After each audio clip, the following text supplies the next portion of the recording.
Hello, everyone, and welcome to the Bear Experiment podcast. I'm your host, Monica Clavijo. I want to take it on here and share with you my upcoming podcast, which should be taking place within the next 30 minutes, and I'm so excited about it. My very special guest's name is Zorah Damani. Now, how did I find Zorah? Zorah is somebody that I was following on social media for some time, and I just love the information that she's putting out there. It's about all the woo-woo, spiritual realms of life information that I just love and am fascinated to talk about and read about and learn about with other people.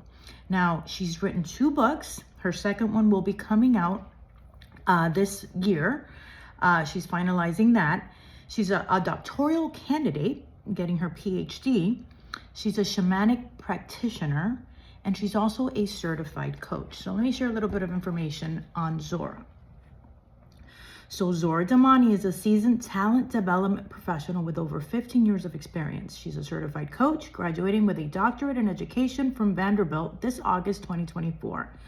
Undergoing shamanic practitioner training in Scotland, a trained yoga teacher, and an acclaimed author, Zorah brings a unique blend of expertise and a holistic approach to talent development and organizational transformation. Okay, she also has a podcast called The Soul Spectrum, where the episodes discuss the different aspects of the soul's energy. And I really want to dive in to all the talk that's happening right now with the timeline shift that we really experienced on another level with the almost attempted assassination to Donald Trump. How our current President Biden just stepped down via an X tweet, which is insane. And just like all the division that's happening in the world, I know that I'm feeling it on another level. It's something that I've never experienced before in my life. I share this feeling with a lot of people that I communicate with. Not everybody's very comfortable talking about this, and I do understand that. So I want to see what her perspective is from a spiritual perspective with the spiritual realms of life and what's happening on this planet right now. Is this a mass awakening that's taking place? So tune in for the upcoming podcast.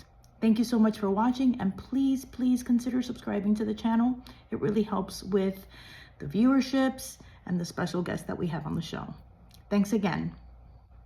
Hi, everyone, and welcome to the Bear Experiment podcast. So I'm finally here with Zorah, and we're going to be talking a little bit about all the different realms of spirituality in life. I did a brief introduction about you, Zorah, earlier with a simple little clip just talking about how you got to where you're at today. And I got all of that through your profile and following all of your social activity that you have on social media. But why don't you share with us a little bit about who Zorah Damani is? Sure, I would love to, and thank you so much, Monica, for having me on your podcast. In terms of an intro for me, I will start on a human level, and then I'll move into the spiritual perspective as well. And as it comes to my introduction, on a human level, I'm a professional that has 15 years of experience when it comes to talent management practices. When it comes to education, I just completed my doctorate in education with a focus in learning and leadership, and then beyond that. I also am a certified yoga teacher. I have actually gone deeper into Chinese medicine as well, trying to learn about yin yoga and really the practices that we not all have exposure and access to. On the spirituality dimension, I was born and raised in a religion that I don't follow religiously, no pun intended, but there were core concepts from that religion which were really around spirituality, really immersing ourselves into meditation that I have continued holding on to, in addition to my practice of the shamanic world, which I have completely dedicated my life towards. And that is where the spiritual aspect of me comes from, is understanding and continuing to strive to unpack this world that we feel, but we don't fully understand and know. Okay, beautifully explained. Okay, so let's talk a little bit about, I know that you have a newsletter, which I was reading it, and it really is, you have such a way of fundamentally explaining things where the person that hasn't studied this can really understand it, or at least put it into perspective within their own daily habits, right? Or formations that they develop. And you really are doing a great job at explaining that in your newsletter. And one of the main things that you talk about is in order to fully be, I guess, happy and present in life, it's about balancing your seven chakras. Mhm. I've read a lot about that. And I still have a hard time kind of understanding it and applying it to my daily practices, right? We're living such busy lives, parents, taking the kids to school, going to work, but yet part of the spiritual growth and elevation that how we can get there is through meditation and balancing our chakras. So why don't you take us through the different chakras, what they do, and what's the easiest way that we can apply for the everyday human being to balance them? Absolutely. I would love to talk about that. So, when we talk about energy chakras, chakra, the word actually, of course, comes from a Sanskrit kind of foundation, which is basically circle, the circle of life. When you are able to balance the different chakras that exist throughout our body, there are seven of them, those energy pockets, when you are able to bring your daily activities to a point where you allow them to balance, that wheel continues to move. So think about this in a perspective that there is a channel of water and there are these seven different wheels that are throughout your body. When you don't align your daily actions with the intention of who you are, that's where the wheel stops. And when one wheel stops, there's a block of water that is not allowing it to flow thoroughly. So, what my recommendation, and I'll actually start describing as to what the chakras are from bottom to top, and then I'll talk more about also what can you do, just one activity per day that allows you to keep that stream of water to flow so that your chakra, your circle, your wheel doesn't stop at one point. So, starting with the first one, which is the root chakra.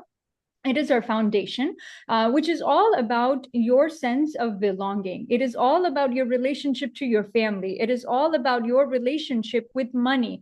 It is anything and everything that gives you that sense of security. It allows you to stand strongly on your ground. When it is not in balance, you will always have a constant fear of worry. You will find yourselves in situations, whether it's in workplace, whether it's in relationships, that add more fear of loss. That, oh, am I going to lose my job? Is that person going to stop loving me? And when you find yourself constantly putting your energy into that fear of loss, what you are doing is you are blocking your root chakra. Now, going upwards, the second one, which is the sacral chakra, which is all around our creativity. It is around our feminine power. It is around our sexuality. And what that basically means is that when we are not able to creatively partake in activities like music, dance, art, even sometimes podcasting, if there are things that you are creatively passionate about when it comes to speaking on certain topics, and when you aren't fully doing that, you are creating a block within that sacral chakra. The other thing that I would highlight is this feminine power. Irrespective of the gender that we are born in or that we identify with, there is this pocket of feminine energy that we all hold, which is like the gentle giant, is how I say it. It's like it's very gentle, it's very nurturing, but at the same time, it exactly knows what it wants in life. And that's the true feminine power, that when we don't fully harness it and when we don't accept it, what happens is that there's a block in our creativity. Many times I've heard people say, I am not creative. And I challenge people saying that it's not that you're not creative. You haven't embraced your full potential when it comes to your feminine energy. And the day you do that, your creative blocks are completely released. And that again applies to both a male and a female. It doesn't matter what biological sex you are, because we Absolutely. both hold the feminine and the masculine energy within our bodies. Absolutely. Absolutely. Then moving on to the third one, which is our solar plexus, that is all around our self-worth and self-esteem. Oftentimes, when we feel we are not good enough, that means there is an imbalance within that solar plexus chakra. When we feel that we are not qualified enough for that job that is out there, it's actually because of that block that you have within, that you are feeling you are not good enough for things that inner voice is guiding you towards. And it can apply in relationships too. Sometimes we find ourselves getting into relationships, whether it's romantic or platonic, whatever the case might be, where people constantly challenge us and they bring out this narrative inside of us, which is around, I'm not good enough for this person. And we bend over backwards to actually make the relationships work. But what the universe is then doing at that point is actually making you really see inwards and asking yourself, are you really not good enough? Because until and unless we don't realize that's where the block is, those people, those relationships, those workplaces will come in front of us like a mirror. Because isn't that every time we invite someone into our own personal little circle, it's whether it's negative or positive, whether it's a negative or positive experience, it's a reflection of what we're feeling and who we are in our inner self. And the universe is trying to reflect that to us so that we can see it, fix it, and move on so that we can continue to grow. Yes, yes. And that's where these chakra systems also come in, right, Monica? It's like they're like a map, it's like a GPS, because there are so many things that we continue to take within us that if we didn't have like this internal kind of guide, we wouldn't know where to even start. Which is where these chakra systems, or the beauty of these chakra systems, is like the universe is showing us 100 different things every day. Mm-hmm. Well, how do I know that this is exactly what it's actually showing me and wanting me to focus on? You use your chakra system as a guide. That, oh, if I'm constantly having this fear of family loss, if I'm having this constant fear of losing my job, okay, maybe I need to pay attention to my root chakra because my foundation is not solid. Maybe if the universe is actually making you come across people that always take advantage of you, that are always making you give more than they actually give you, that's an indication from the universe. Pay attention to your solar plexus chakra, because there is work that you need to do to elevate your self-worth. Okay. After the solar plexus chakra is my favorite one. It's the The heart heart. chakra. You got it, girl. Isn't that like what we're all about? It's the heart, right? It's love. That's supposed to be what unifies us. Yes, the heart chakra. And I'm of a belief that when our time on this physical planet is over, um, there will only be two questions that get asked from us. One is, did you love? Number two is, did you love well? And if you answer no to any one of them, your journey will restart. You will come back down again until and unless you don't learn the lesson around loving and loving well. Which is why the third chakra, actually the fourth one, which is the heart chakra, is my favorite, because it's all around compassion.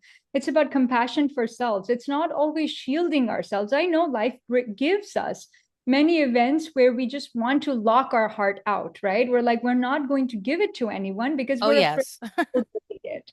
But that's the entire purpose. The more it breaks, the more light comes through. The Right. more you're able to have empathy for others, and the more you are able to love well. I love that analogy, as difficult as it is for it to actually happen to you on a personal level.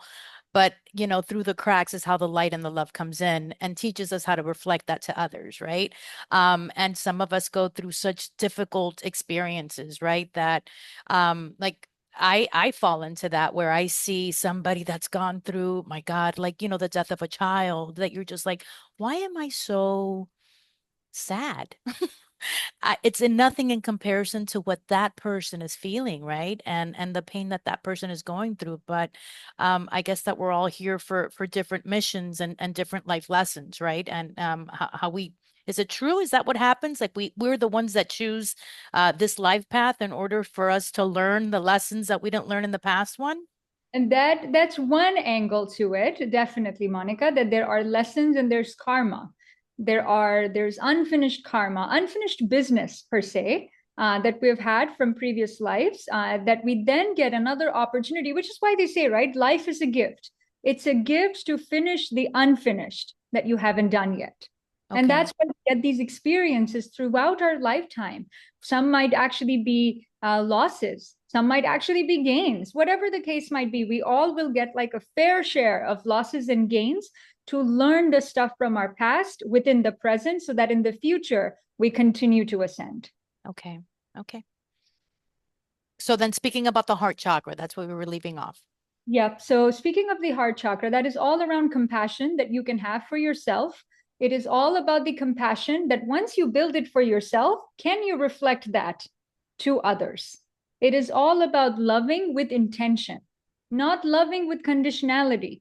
That, oh, I am going to love you because you do X, Y, and Z for me. Right. It's more about I'm loving you because dot, dot, dot. And no dots have to be justified. I'm loving you for the purpose of loving you. And when we can get to that level, we know that chakra is moving because we're able to exude out that deep love. And what we then get in return is peace, what we are all running after. Right. Exactly. That's exactly peace and happiness. That's what we're all running after. Then once, of course, once we move upwards from the heart chakra is our throat chakra, which is our fifth one. And it is all around speaking your truth. You will not be able to speak your truth until your foundation is strong. That's the root. You will not be able to express your truth until you know and harness your feminine energy. You will not be able to express your truth until you actually know what your worth is. You will not be able to speak your truth until your heart is open, which is why I say, if you want to get solid on your throat chakra, which is all about like making sure you are your authentic self, fix the chakras that are underneath. Because if you have blockages down here, there is no way that you will actually be able to constantly not only stand on your ground, but it help people understand who you are and then how they should be treating you. Right. Moving onwards to the sixth one is our third eye, the famous third eye, which is all about being able to see the unseen, whether it might actually be the world we all feel, but don't have full understanding of, which is the spiritual world. In the shamanic tradition, we call it the non-ordinary worlds. So if that is the case, then it's the third eye that actually helps us really align the our physical experience with that spiritual dimension that is out there. And it also helps us see people better too, so that we can show up for them in a much more meaningful way. Because oftentimes what happens is that our ego comes in the way and we get into the conditionality of things, that I am only going to do this for them because they're doing this thing for me. But when both of your heart and your throat are balanced and you get up to your third chakra, you're able to see people for what they are, like their true soul. And that allows you to continue to live this life with a sense of peace, compassion, and of course, wellness for all. I want to get into going back to the root chakra once we're finished talking about all of them and how we can ground in each chakra so that we can better develop them. But for example, with the third eye, that's something that's really interesting because as we elevate and as we try to become more compassionate and empathetic with others, we can sense people, right? Absolutely. Oh, I can sense that, Zorah is sad today. I could tell by the way she's talking to me, the energy she's feeling is not right, that she's giving me is not right. But doesn't that deplete you as a human being if you're constantly taking in that level of energy from other people? Are we still supposed to help others even though it's depleting us on an energetic level? Is that part of what we're also supposed to do as human beings? Yes, and that is I will actually through our podcast at some point, Monica, I will talk about this practice of shielding, which basically allows you to wrap yourself in your own energy so that while you are showing up for others to help them, you don't deplete yourself. Like creating a bubble, right? Yes, that is exactly. And that is what the terminology is. You create a bubble using your own energy around yourself so that you don't deplete, because you can't in life, you can't lock up yourself in your home and call it a day. You are given a physical existence to go out in the world and do things. But during that journey, what will happen is that people will deplete you. So what are you supposed to do? How do you balance the two, right? Living that human experience while keeping yourself in check. there are certain energetic practices you can bring into your life so that you do not deplete yourself a lot. But to your question, are we supposed to do that? Yes, that's why the human existence is given to us. Okay. Okay. So I definitely want to dive into that because I know that that's something that I personally struggle with a lot. In your TikTok videos and also in your webpage, you talk a lot about the pain of healing through difficult relationships that you may have experienced, whether it's divorce or a breakup, and how do you lift yourself back up after what or a friendship, right? Just like friendships that deplete, right? We shift to another timeline, which we want to talk about that as well. And at that point, you may not be communicating with that other person, even though they mean the world to you. There's just that communication is just not there anymore. They've served their purpose in your ascension. Um, all great things that I want to talk about. So many things I want to talk to you about. Like you're talking, and I'm just like, okay, I got to ask her about this.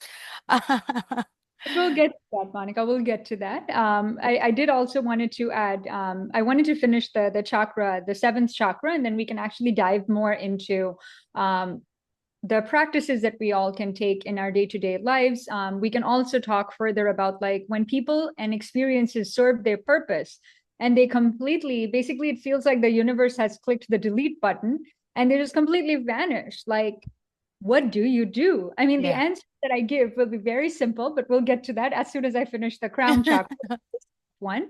That is actually all that's right around where, as it says, it's crown, it's right on our head. And that is actually the one that connects us to that spiritual dimension. That is the point where your ego, your subconscious, and your conscious both come in complete alignment. I've heard a lot of people, they say that my goal in life is to basically have my ego die, the death of ego. And I challenge them and I say that is not the purpose of life. If you are really trying to balance and if you're really trying to connect both your human and your spiritual dimensions together, you have to bring your ego into the picture. Your You ego need it. actually makes you understand Hmm. how do you need to navigate forward in the human existence. And then the spiritual dimension comes in to say, now you know how you need to proceed forward. Let me help you with the intention. So both action and intention are needed, which is why I say the ego can never die, and our goal should not be to make the ego die. We just need to learn how to keep the ego in check. Balance. Yep. And that's where the intention comes in, right? That's where spirituality comes in, and it helps us understand that how do I navigate this world while keeping my spirit in balance? Okay, so then it starts with the root chakra. So, what are some ways, since that's the basic one and the first one that we have to ground ourselves with? I've always read and I've also practiced it, and it does work, right? Like walking with your shoes off, so you have all the energy from the earth that transmutes into your body, or hugging a tree, like they call the famous hippies, right? Like tree huggers, walking on the sand on the beach, or swimming in the ocean, right? These are all ways that you can balance your root chakra. What are other ways that we can do that with walking barefoot outdoors? I mean, we also we also have to live within society. So, what are acceptable ways that and easy ways that we can ground ourselves? Absolutely. I would love to talk about that. So, spending time in nature, whether you go in water, whether you barefoot, where you hug a tree, whether you walk barefoot, that's just one element of balancing the root chakra. Uh, One of the things that I help people understand about grounding is that you pick one or two activities per week and you tell yourself that you will commit to them for 10 minutes each per week. That is what helps you create grounding. And it's activities such as anything. It can be, I'm going to write for 5 minutes about my feelings at night. That's one activity. okay. I'm going to take my vitamins every single morning at this hour. That's an activity. So find 2 to 3 activities that you can spend at least 5 minutes on throughout the week, and you stay consistent and dedicated. So, that's the goal then. The goal is to just develop a discipline, That, basically to something that that you're going to stay in consistency with. Yes. And that is what the root chakra is. It's Oh, discipline, it's grounding. When you are disciplined about things in your life, you are telling the universe, my ground is solid. I am ready for what you want to give me. But when your ground is constantly moving, when you're so indecisive, even if it's about, let's say you want to go get ice cream and you're so indecisive because you have 31 plus options, the way to discipline is I know what I'm going to get. And no matter how many flavors I taste, Right. I'm going to get that. That is what discipline is. I And that's love how it.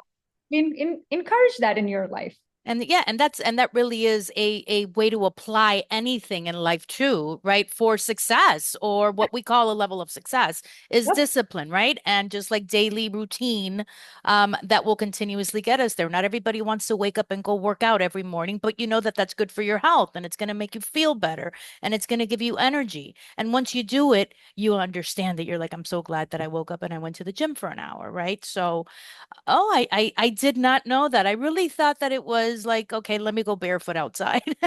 If And the that's end. your thing, you can do it, but then you create the discipline that every day I'm going to go barefoot. But if that's not your thing, you don't. What I tell people is that think of yourself as a circle. You will get many triangles along the way, and then you will have one circle too. Don't force yourself into a triangle that you are not. So if barefoot is not your thing, don't force yourself to it. You Right, again right. more blockages for you. I love that. I love that. Right. Because we also, that's also something that we as human beings do to other people. Oh, this is the way that you have to do it because society tells us that this is the right way. Not everybody works the same way. Not everybody feels the same way. It's whatever works for you that continues you to elevate to that better human being that you're supposed to become, Yeah. right? Yes. Okay, I love that. Okay, so then let's go to the second, Okay. the sacral chakra. So how do we create, how do we motivate ourselves for creativity? That's so difficult right now, especially after COVID. I think Yeah. that COVID really either elevated people because they were so bored and stuck at the house that they were just like, I need to create I need to do a creative outlet or I'm going to go crazy.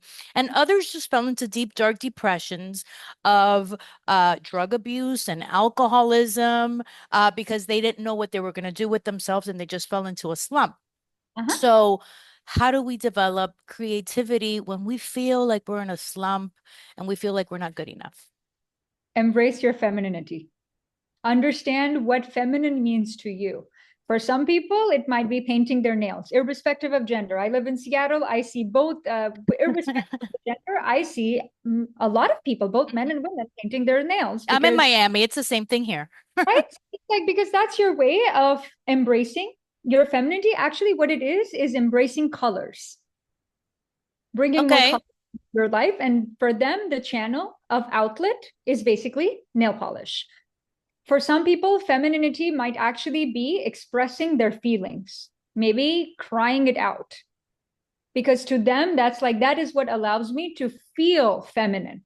Okay, that's their way. For some people, it might actually be dancing. Okay, if that's how you feel feminine, you go do that. For some people, it might actually be wearing the color pink. Okay, if that's what allows you to embrace and accept your feminine side, then do that. For some people, it might be burning a candle. If that's what allows you to embrace your femininity, then burn that candle.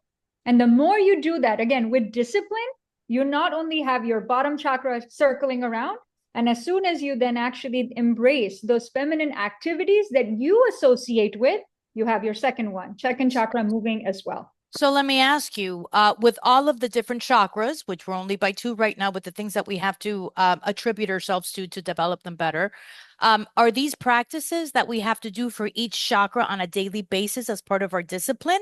Or if we do it, once a week, I go to church on Sunday and or I paint a mural, is that the same? Does that have the same effect? You do not have to do every single thing every day. Now, this is where you have to come in tune with your body. Ask your body, which one do I need to work on? Which one, And your which one, right? Which one is her, which one needs help right now? Which one needs focus today? yes. And sometimes what I tell people is that the easiest way to understand and make sure that that's the chakra that your body is telling you is use colors. Every chakra has a color. Root Right. chakra is red. If you find yourself attracting to the color red, that's a signal. Something needs a balance over there. If you are getting attracted to the color orange, that's your sacral chakra. Oh, If interesting. yeah, Okay. find yourself getting, because colors carry a frequency, just like how sound does. That's why they say the Om sound, which is actually for the crown. Every single chakra has a sound as well. They say when you chant Om, that has the highest of the frequency, of course, because it's connected to your crown. So you can incorporate colors, or when you see yourself getting attracted to certain colors, or those colors are showing up automatically, like maybe you're people watching and all of a sudden you see the color green in front of you and you are paying attention to it. It's calling out to you. There's a reason why you're being attracted to that color. Pay attention to it, apply it to the chakra, and focus on that. Yes, exactly. And that's when you will actually get a map. Like, okay, over the week, Mm-hmm. this is what I'm actually going to work on. That's an And easy way to apply it. That's great. Okay, so then with the solar plexus, how about that one? So the upper abdomen. that is Um, your abdomen, your gut. This may sound funny, and this is actually connected to the yellow color. So the gut, which is, of course, your core exercises, Pilates, HIIT, whatever the case might be, that's one way of actually strengthening your solar plexus. I know sometimes people are like, I'm just going to go to the gym and spend 2 hours over there. To each their own. But what basically your body is telling you is that you need to strengthen that validation. And that gym then helps them create that sense of validation that they don't have. gotcha. Gotcha. So then we can better develop the solar plexus, you're saying, by doing sit-ups, for example, something as basic as sit-ups at home.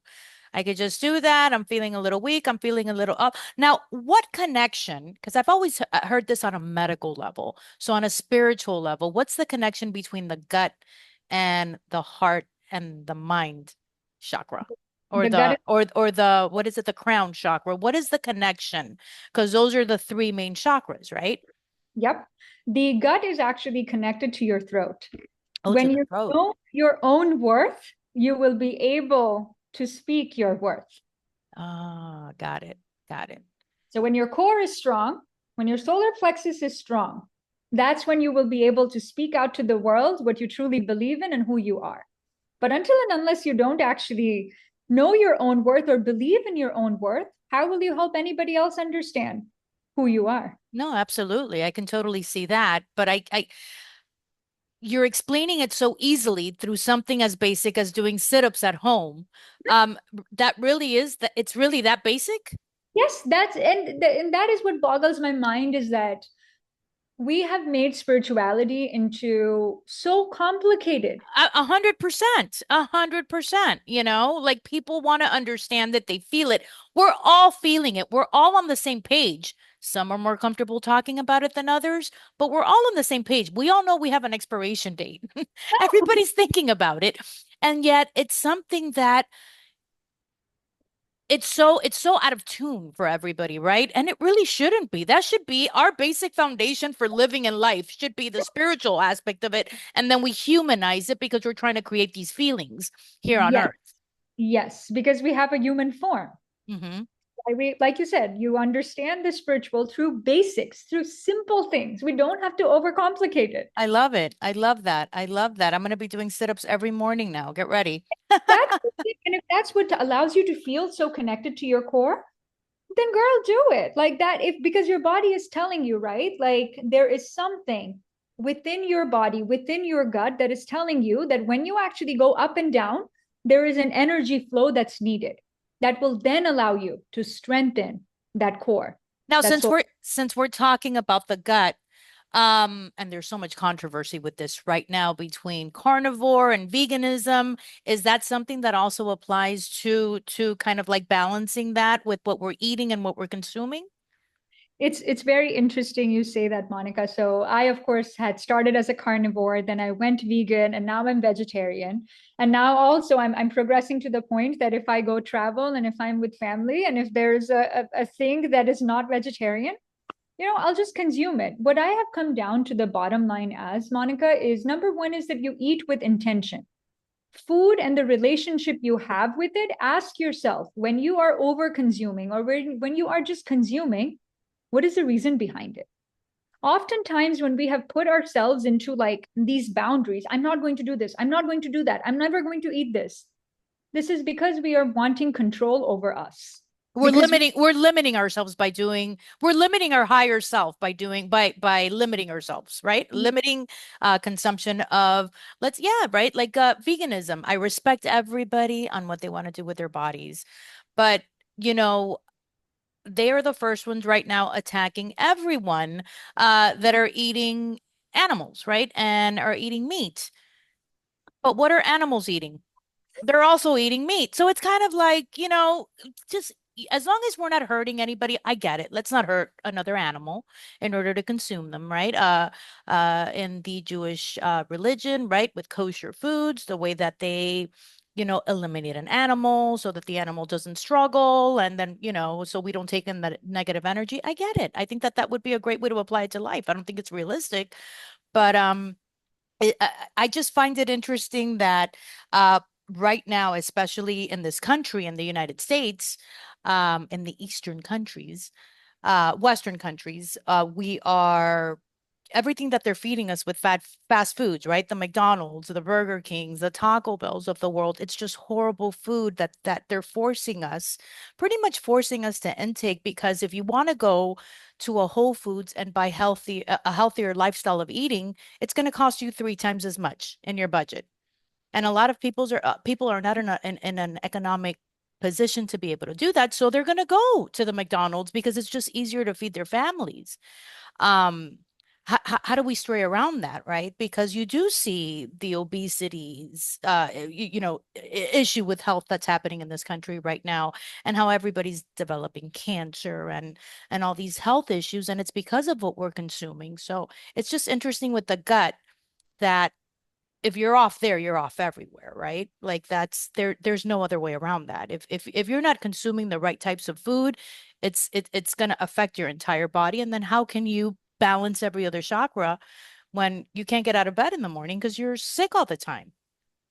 Yep, and that's the intention, right? Like when you are feeling a attraction towards certain types of dense food that don't serve you energetically, that's again a That's an question, indication, right?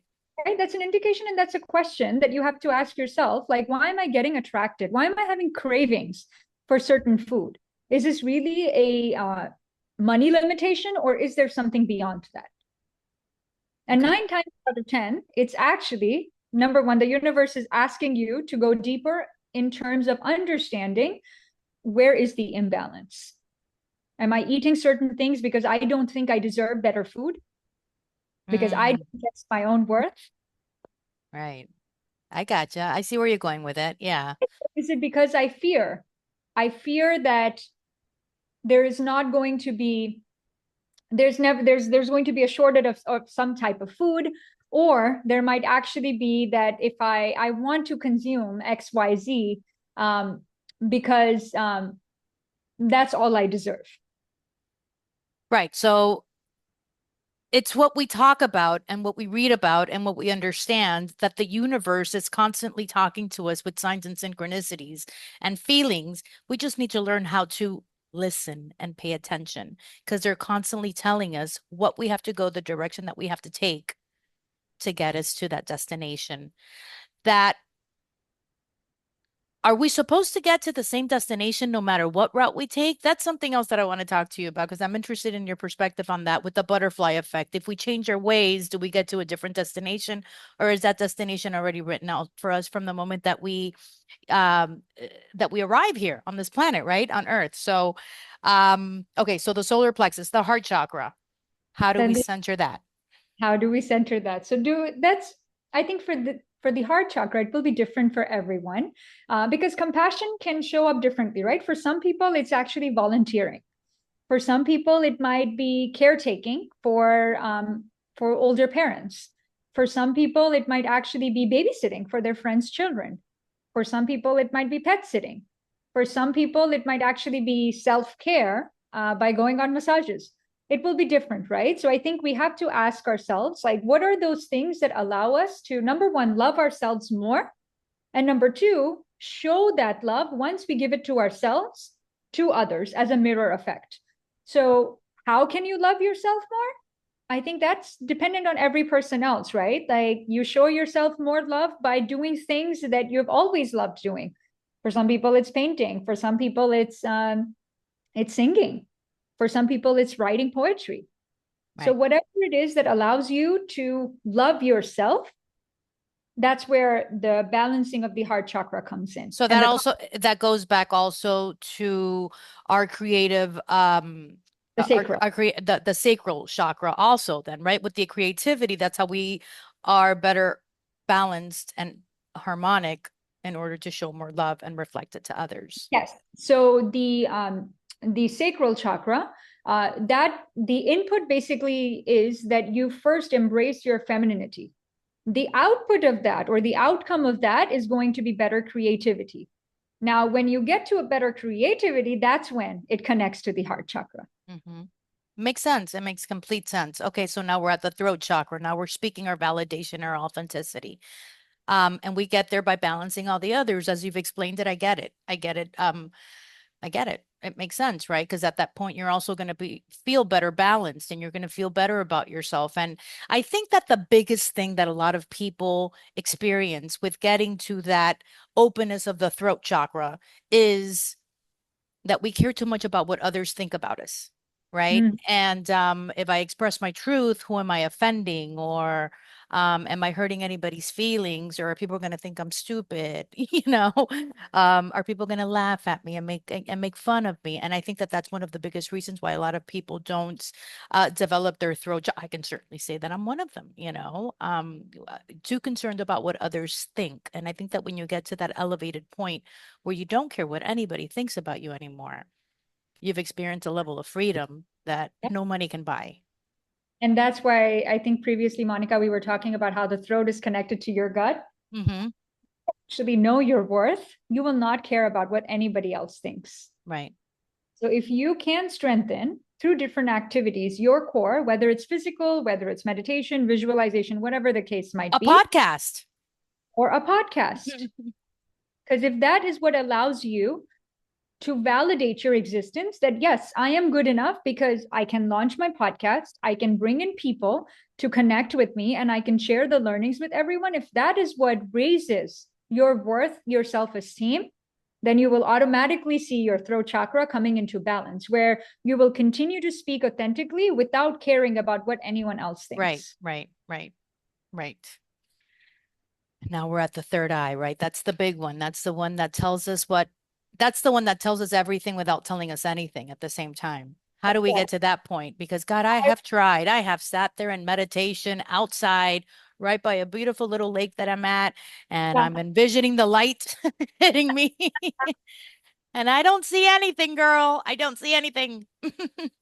So what I will say, the third eye balance definitely is with meditation. Mm-hmm. What we're not able to fully understand is that meditation is not about sitting in a lotus pose under a tree and closing your eyes. Right. Meditation is also not about quieting the mind, which is why we are not able to balance our third eye, because our premise is not correct. We're not approaching meditation in the correct ways. Meditation is all about focus, but focus on one thought at a time. Think of your thoughts as like 100 bees, like honeybees that are all like going across, right? Mm-hmm. Which is what a lot of us feel at times. What chaos you can do with chaos is you can give it a flow if you give it a structure. So the bees are still going like this, but once you give it a boundary to go in, they're flowing within their chaos, which is what I say, chaos and flow are the same. So if you're trying to balance your third eye so that it allows you to see better, give your thoughts a structure. How can you give your thoughts a structure? That's the question. You beat me to it. Okay, so how do we give the thoughts a structure? Think about one thing at a time. You know that you are thinking about your ex-partner. You're thinking about your work. You're thinking about what to eat next. You're thinking about when to do the laundry. You're thinking about when to feed your pets. You're thinking about the next activity you want to do. Fine. These are lots of thoughts. Do it one at a time. Give yourself an internal 5-minute timer. For the next 5 minutes, I'm going to think about everything that is connected to my ex-partner. Done? Once you're done kickboxing with that thought, moving on.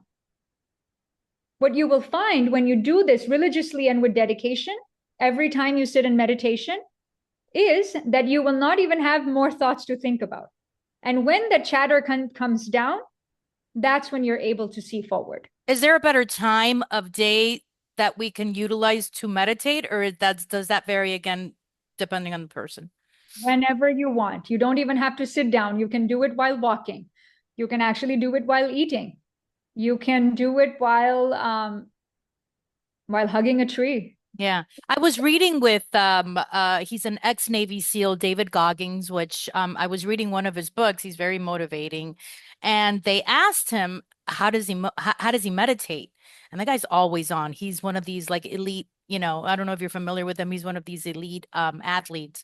And he says that the way that he meditates is, when he's running. Like that's it. Like when he's doing one of his marathons and he's jamming on the music, that's his form of that's how he meditates. Or at the end of the day when he's stretching because he ran for 5 days and now he's just got to stretch all his muscles out. That's his form of meditation. It doesn't necessarily mean that he's applying anything or he's thinking of anything at that moment. It's just that's what works for him. So it's interesting that you say that because yeah, it all depends on whatever works for you.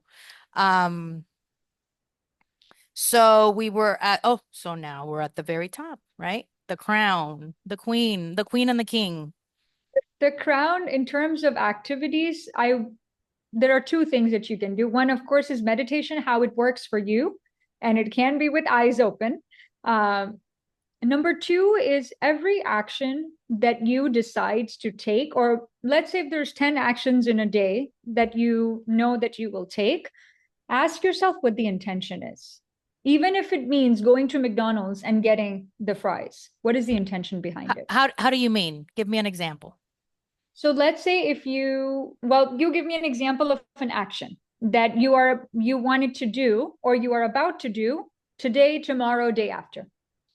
Okay. I want to go to the gym for an hour to work out my abs, because I want to focus on that today. That's my intention. I will go a little bit deeper into the why. Why is it that you want to work out your abs? Because I feel like I'm getting fat and I'm eating too much. And, I can talk about the fakeness behind it, right? It's for a physical aspect of bettering myself so that when I look at myself in the mirror, I feel better.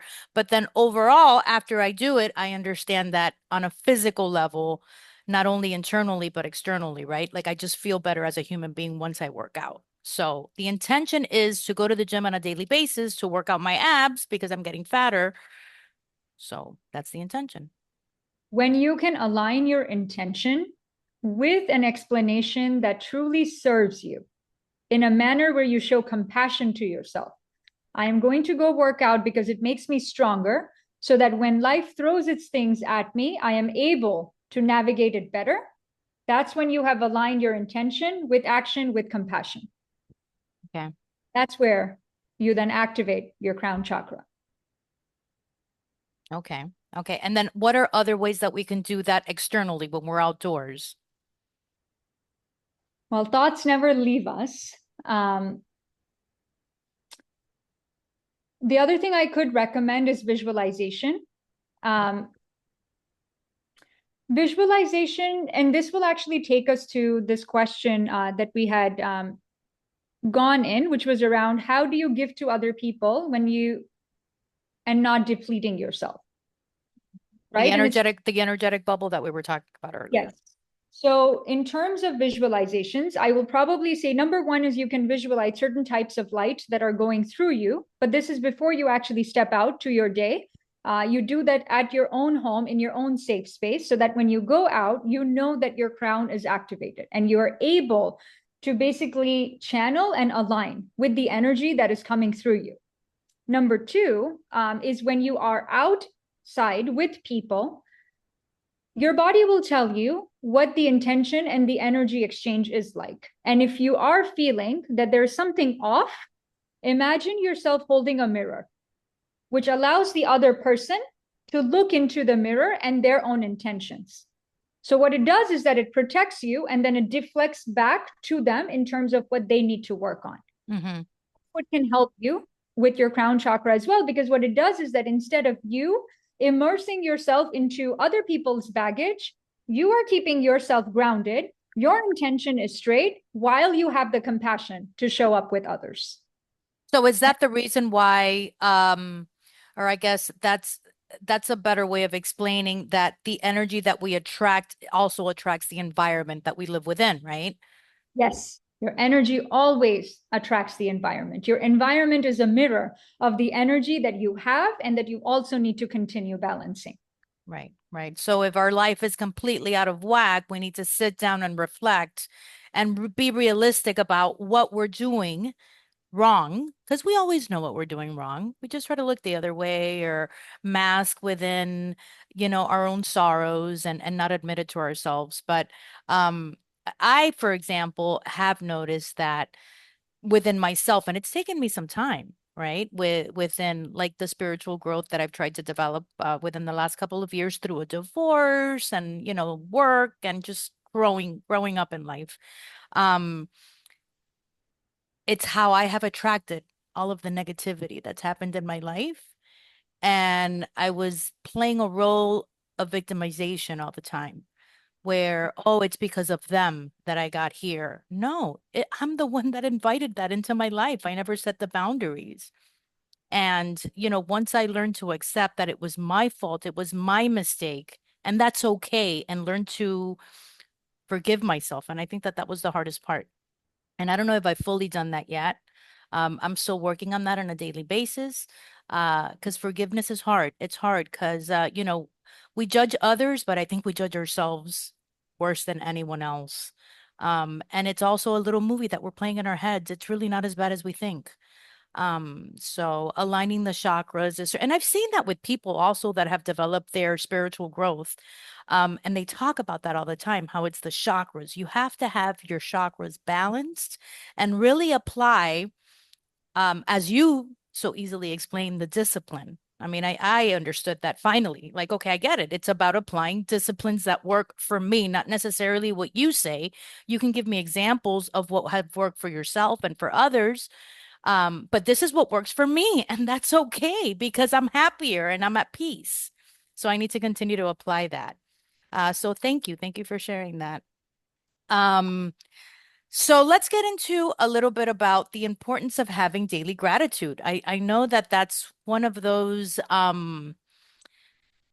we can always see the light and the beauty in everything that happens in our life, right? And I think overall we can focus on the positive more than the negative, but sometimes life loves to beat us up.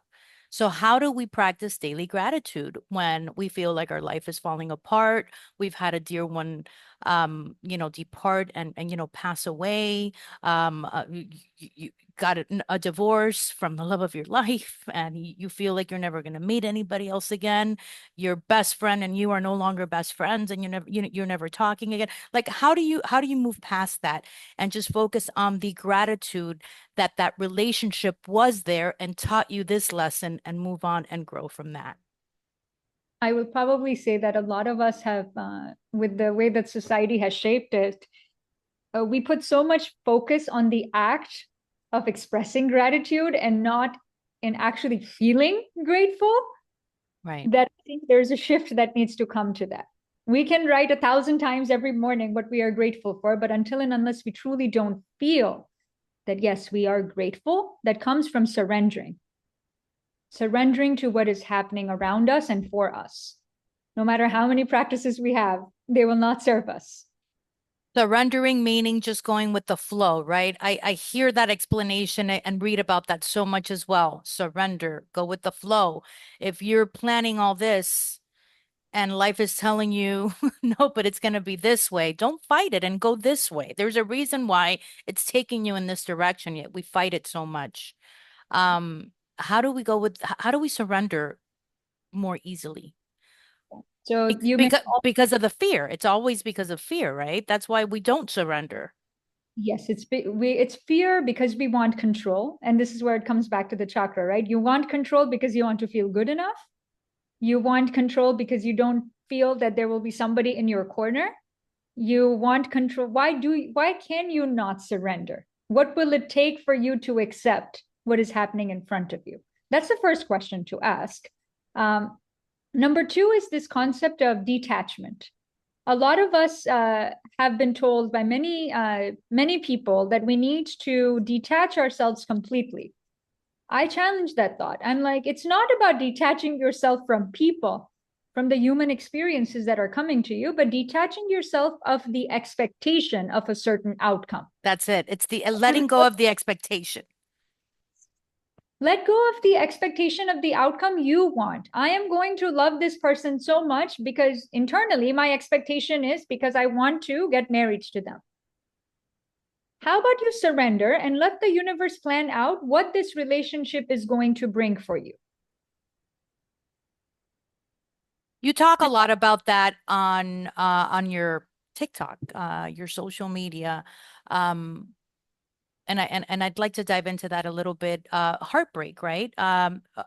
Love your lover, your partner, your husband. I don't know to what level it happened for you, but I certainly had a horrible heartbreak, and it took me a little bit to kind of just accept it. And I think that that was as soon as I reflected and really, really sat down within my core and accepted that I had too many attachments to the outcome of what I imagined in my head. And that was the first flaw. And that was the first problem. I should have just accepted it, enjoyed it. When it didn't work out, move on, keep focusing on myself, loving myself. And then the right partner will come in, or that person will come in when the time is right. And you talk a lot about that, where you've healed as well from heartbreak, which is so difficult and happens to all of us at one point or another. Can you share a little bit about that story?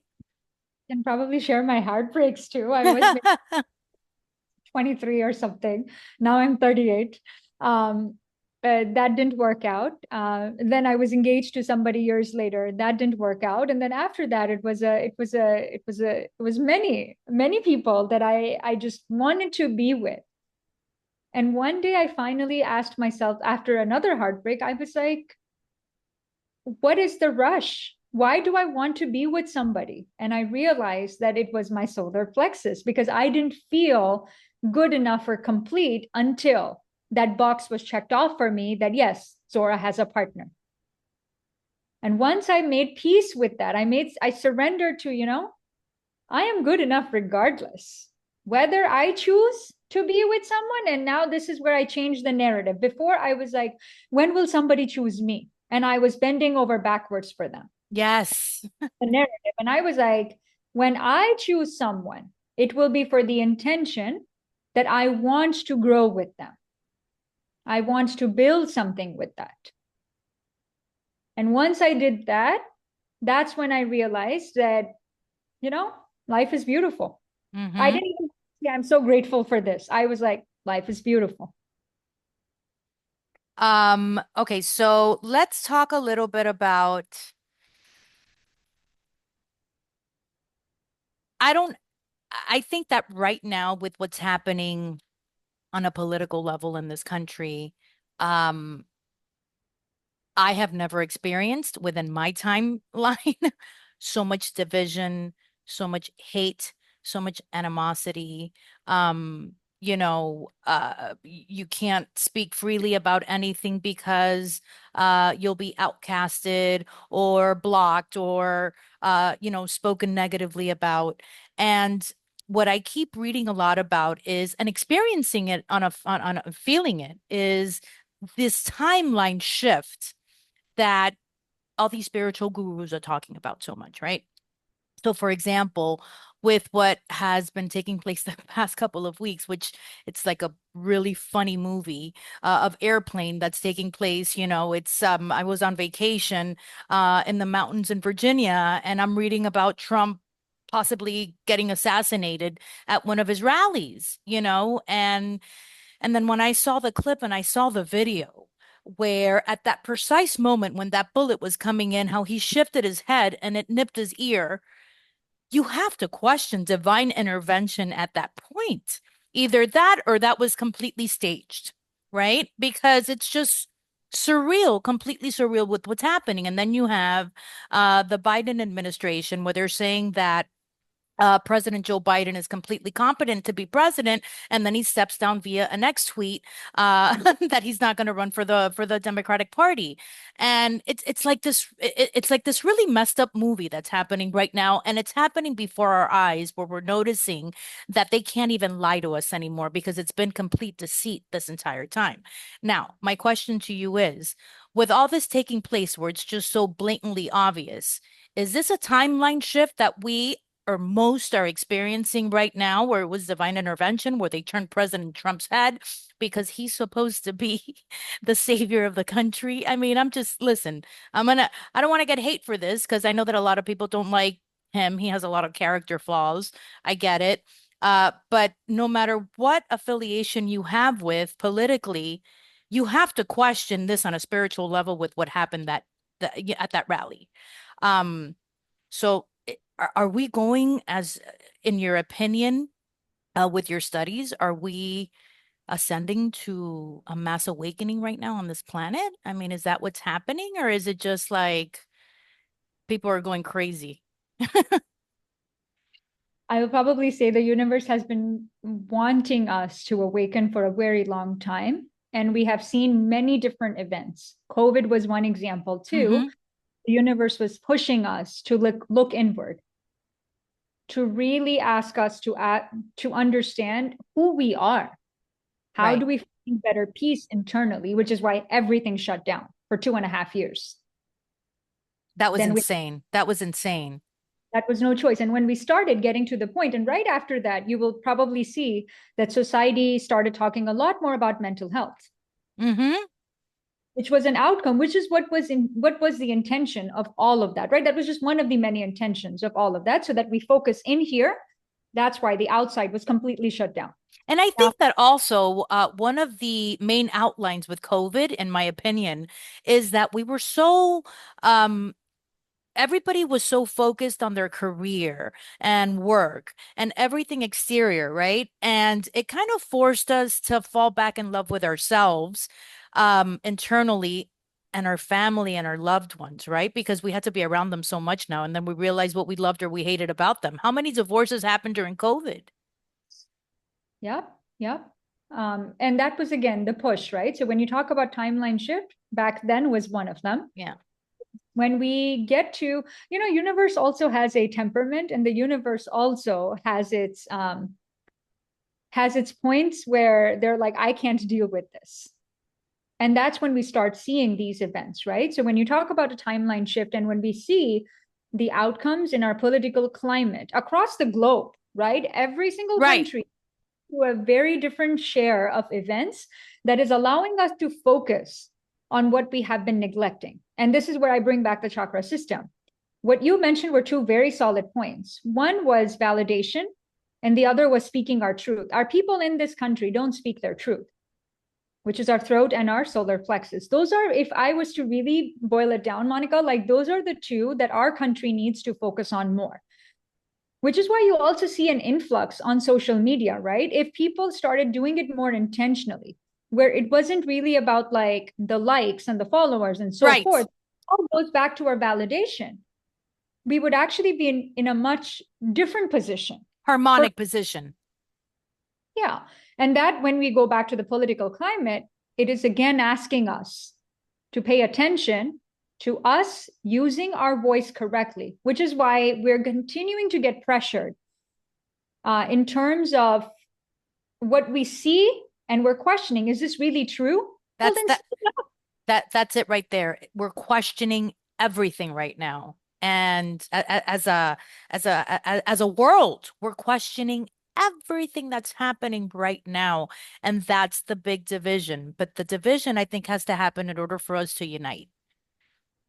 yes, you have to go through deconstruction. You have to completely destroy for new things to get created, and Hmm. that's part of the game as well, right? Like things have to be destroyed for new things to begin. But then also the events we see around us, politically, not political, whatever the case might be, it is asking us to pay attention on things we haven't. We are questioning because all this time we haven't even expressed our truth. Because if we from day one had expressed what we truly feel and believe, we wouldn't be questioning. You don't question what's true. Right. Right. Exactly. Exactly. Because it's always been a lie. They've been lying to us for so long now. And it's just it's so obvious at this point that, where are we going with this? How this needs to stop. But it's very scary. I struggle a lot with what's happening because I do have a younger daughter, and some of the things that she's had to encounter, within her education, for example, and what's happening in the public school system right now, it's very uncomfortable. And you start to understand a little more why some people are moving off grid and homeschooling their children, in order for them not to get so indoctrinated right now with everything that they're trying to program us with. Um, so it'll be interesting what's happening right now with the election now at the end of the year. And if there's going to be, if this is going to calm down a little bit, at least, for next year, because if it continues to head in this direction, God help us. God help us.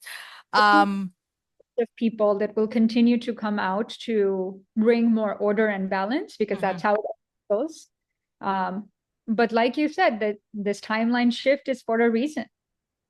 It's accelerated right now, and it will continue to accelerate until there aren't a group of people and individuals that bring back order and balance. Well, I think that you are one of those people. I do believe that we're all here for a purpose, and that we all meet because we're meant to meet in this lifetime. And like I said, I'm on social media just like everybody else. And for whatever reason, your information was really sticking out to the point that I binged you one night, every single little post that you were doing. And I thought that the information that you were putting out there was so valid, important, and the way that you explained it was just easy to follow. And you're here for a reason, Zora. So, look, 444 on my okay, I'm telling you, they're talking to us. But please continue doing what you're doing. You contacted me, you communicated with me, and I promise you that I will be applying, some of the elements that we spoke about, to see if I can better balance my chakras. I could see how I have perfected and elevated, but I'm still a work in practice, as so many of us are. And this has to be, like we were talking about earlier, a conversation that people don't feel so uncomfortable discussing. This has to be something that comes natural to us, just like saying, my stomach hurts. I need to use the bathroom. We need to be able to get to that level of comfort with speaking about spirituality because we are all the same at that level. Um, I want to finish the podcast by just talking about um, your two books. So your first book, which you wrote in 2001, take it with a grain of salt. I will be reading it, and now you have one coming out this year. Did it come out already? September 12th when it's coming out. September. Okay, so United Learning Science and Talent Management. She's going to have that book coming out now, in September of this year. Um, as she mentioned, she's also a shamanic practitioner, and you want to develop eventually. Is this in your plans? Has it started where you want to start a school, where you teach others about this practice? It will be a spiritual academy. You got it spot on. That I do want to build a place where people understand one plain concept, and that is that the healer and the healed are no different. We constantly go to so many people asking, sometimes even begging, giving up everything we have, and asking those people to heal ourselves when the power to heal lies within us. And Mm-hmm. that's what I actually create from the spiritual academy, is that I want people to know every single tool that's out there that can work for them so that they heal themselves, being the healer they are. Have you started the academy yet, or you're in the process of creating it?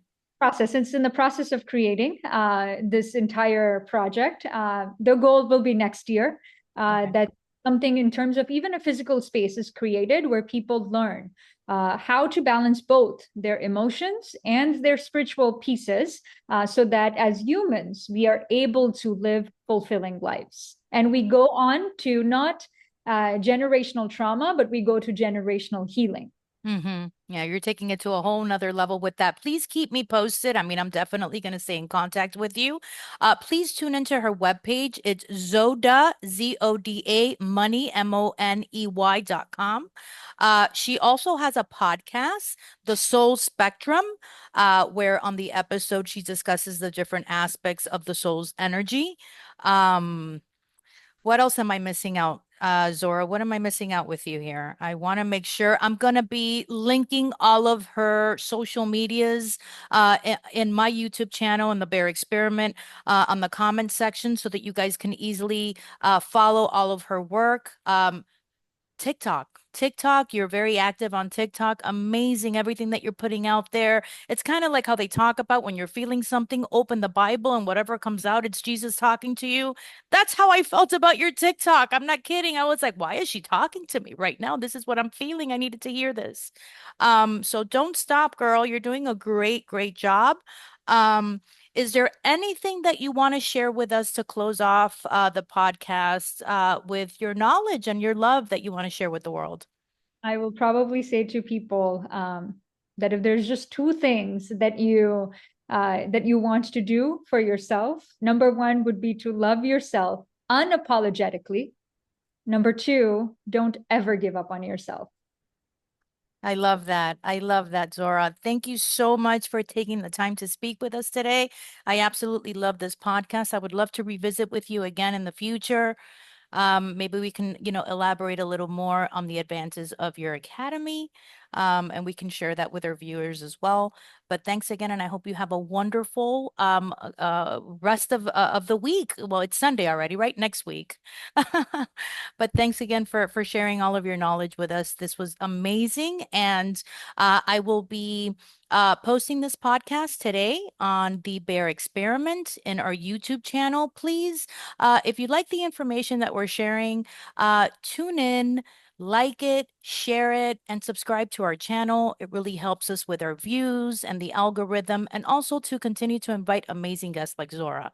So thanks again for watching, and until next time, guys. Thank you.